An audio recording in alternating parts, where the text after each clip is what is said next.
We're back ranking Zelda games. Up next, we have The Legend of Zelda Link's Awakening. Well, the series definitely took a step back on this one compared to A Link to the Past. I don't know if I agree with that, Donald. I mean, the game is on the Game Boy. Did you expect them to make a game better than A Link to the Past? That's not the point. I'm just saying if they didn't think they could make a better game, why make it at all? Well, I'll tell you exactly why, because it's handheld. You can take this game anywhere. Well, I don't care about that either. Point is, if I'm comparing it to the other Zelda games, how is this game better? This game is very similar to A Link to the Past, but that's a good thing. It's a smaller adventure, but you got cool things like all the weird Mario references. I'm just saying this game is just A Link to the Past, but if it was mid... Well, you're kind of right, but the game still has its differences from A Link to the Past. It has new items, like the Rock's Feather, which is cool because you can jump, and completely new world with quirky characters and new dungeons to explore.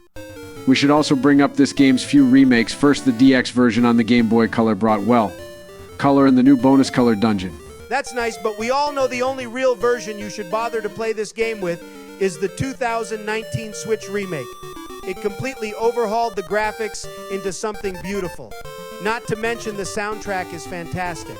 Although this newest remake didn't add much new content other than the Dampe dungeon builder, which was pretty underwhelming, and it kept the color dungeon from the DX version. Yeah, I still like it though. I also want to mention the game is actually not very difficult, with the Switch version at least, compared to the older games. The only part that you might really struggle in is probably the Eagle Tower's confusing central mechanic of throwing a ball at the center pillar to lower the floors. Yeah, that dungeon was mad annoying. I guess the story is also kind of interesting too. Can I spoil it? The game came out in 1993, Joe.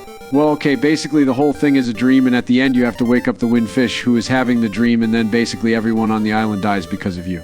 Yeah, it's kind of weird, but where do we think this game goes, fellas? The game is definitely better than the first two, but not anywhere close to A Link to the Past, so I just think B tier. I think B tier is perfect. All right, then it's going to B tier.